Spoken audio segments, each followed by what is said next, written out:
When I was going to school, I had a few great teachers and a lot of mediocre teachers. And the thing that probably kept me out of jail was books, because I could go read what Aristotle wrote or what Plato wrote, and I didn't have to have an intermediary in the way.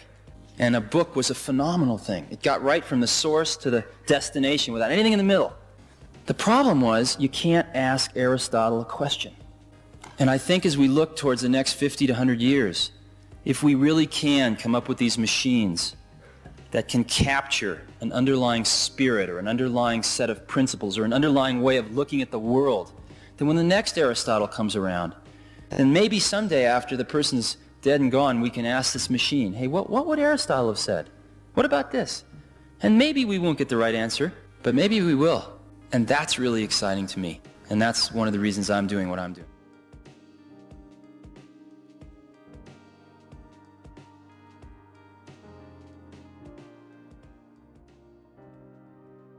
If you suddenly found yourself walking our streets today, Karl, I'd ask bluntly, do you still call capitalism unreformable? We hear proposals everywhere. Universal basic income, Green New Deals, breaking up tech giants, higher taxes. And people want to know whether these are real cures or just soothing balms. Tell us which of these policies merely eases suffering and which, if any, could actually change who controls production and who keeps the gains. Start by telling our listeners the test you use to separate genuine transformation from mere palliative measures. The test is stubbornly simple. Does a policy change who controls production and who appropriates the surplus?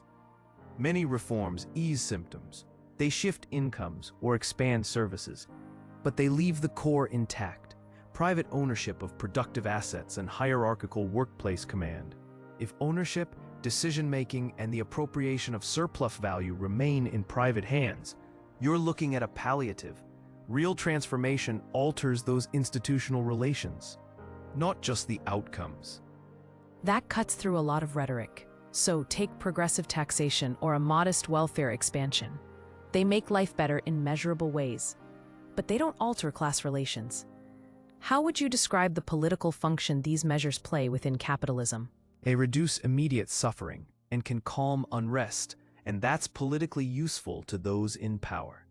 Historically, such policies stabilize the system and sustain consumption without touching who decides investments or who owns the means of production. In short, they're concessions that make capitalism livable, not reforms that overturn its basic power structure. Universal basic income gets touted as a way to sever survival from wage labor. Does that make it transformative in your view? Or another sophisticated balm? UBI is interesting because it weakens the immediate compulsion to sell labor, but by itself, it's usually palliative. Small pilots show relief and breathing room, yet they leave productive assets and investment decisions private. UBI can even help capitalism by sustaining a consumer base and smoothing automation's political costs. Its radical potential depends on whether it becomes a lever for democratizing ownership and planning. Otherwise, it's a safety valve. That brings us to the Green New Deal and climate policy more generally. Are these strategies mainly a form of environmental Keynesianism, or can they change the basic structure of power? Many green programs follow a Keynesian playbook: public investment to create jobs while leaving private ownership intact. That can resolve ecological problems without altering profit-driven logic, what people call green capitalism. But there's another path. If transitions include public ownership of energy, democratic planning, and worker control of green enterprises, then they reshape who decides production. The institutional form, market solutions versus democratic public control, decides whether climate policy is reform or transformation. So the political work is to insist those democratic elements be central, not optional. Before we shift topics, how would you advise activists who want reforms but fear being labeled utopian if they demand ownership changes? Treat reforms as stepping stones towards social ownership and workplace democracy, not as end goals. Build institutions that lock in structural shifts, public ownership where possible, cooperatives, democratic planning bodies, so gains can't be rolled back. Judge success by whether a reform shifts power over production, not just by immediate relief. Moving from theory to the contemporary terrain, let's talk about the internet and platforms. Is data a new source of surplus value or just a managerial novelty? The digital economy intensifies old logics. Social life and labor are mediated through new tools, and platforms turn interactions into commodities. Data channels surplus value when firms monetize attention and user activity. The novelty is technological, algorithms, networks, surveillance, but those are instruments of accumulation, not something outside capitalism's extraction.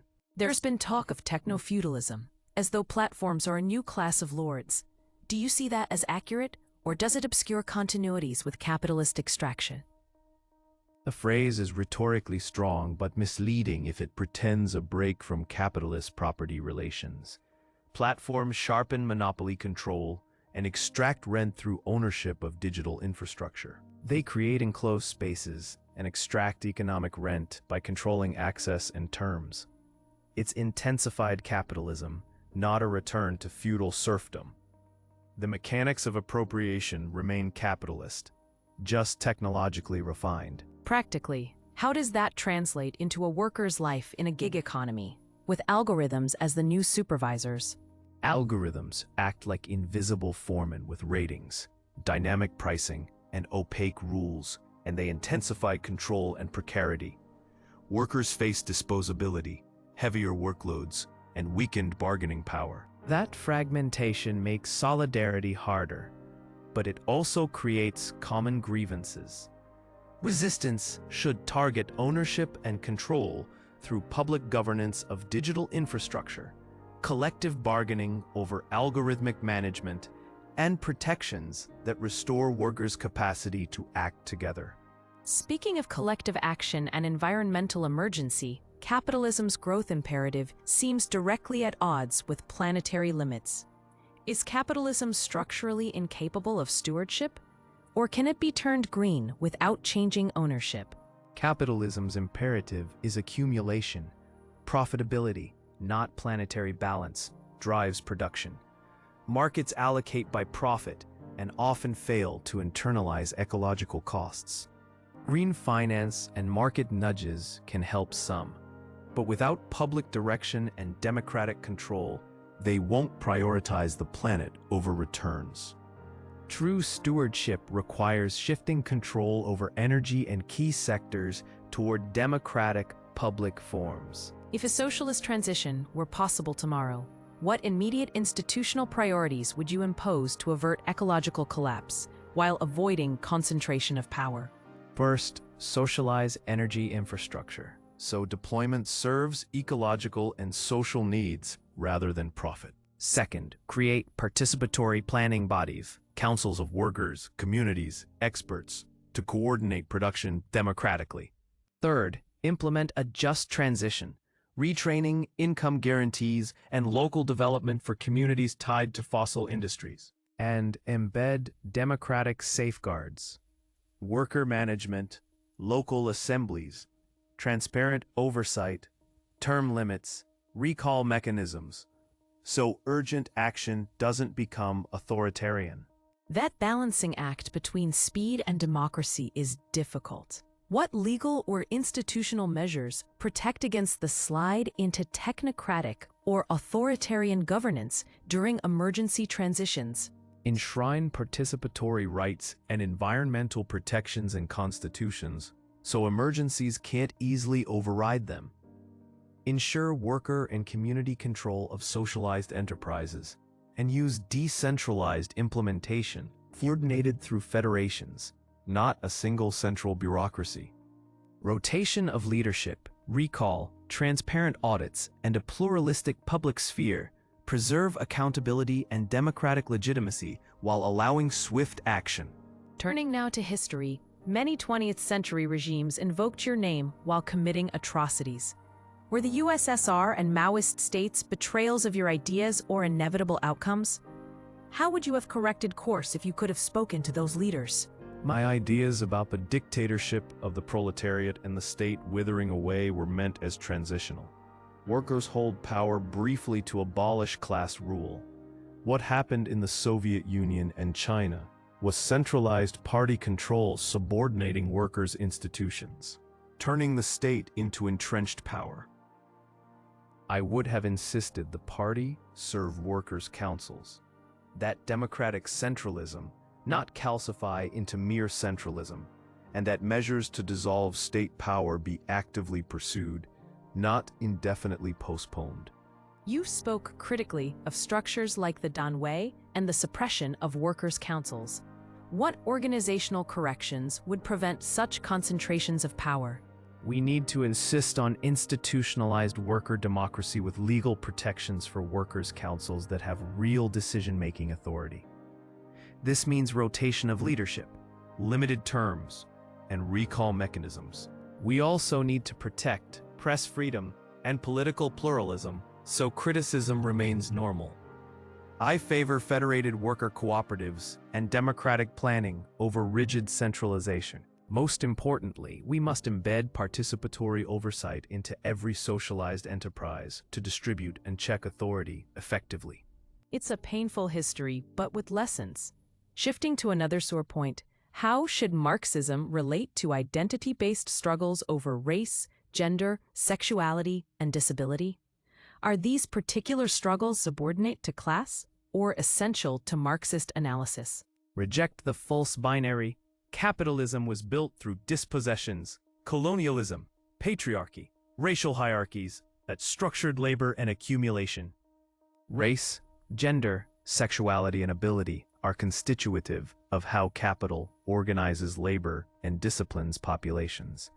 Materialist Marxism must see these formations as co-constituted with class. Analysis and practice must grapple with the full matrix of oppression. That helps reframe the debate.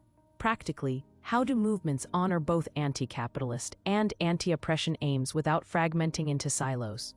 Link economic demands to anti-oppression demands. For example, combine hazard pay campaigns with protections against racial harassment and gendered violence. Use co-leadership so those most affected share decision-making. And make identity concerns integral to contracts and governance rather than token additions. Build long-term alliances through shared institutions and reciprocal support. So solidarity is a practice, not a one-off. That means practical structural choices in organizations. What are common pitfalls movements must avoid to keep unity and rigor? Avoid two mirrored errors, subordinating identity to class so specific harms are ignored, and fragmenting into isolated particularisms that miss systemic links. Instead, adopt co-leadership, embed anti-oppression demands into economic campaigns, and prioritize mutual political education so people see how divisions weaken resistance. Solidarity needs persistent institutional commitments, not occasional gestures. On the terrain of electoral politics and democracy, do you think liberal representative democracy can deliver genuine emancipation, or is it inevitably captured by capital? What mix of parliamentary and extra-parliamentary power should movements cultivate? Elections are one terrain among many, neither a miracle nor irrelevant. Capital can capture institutions, but movements can force concessions through democratic pressure. The smart strategy is hybrid.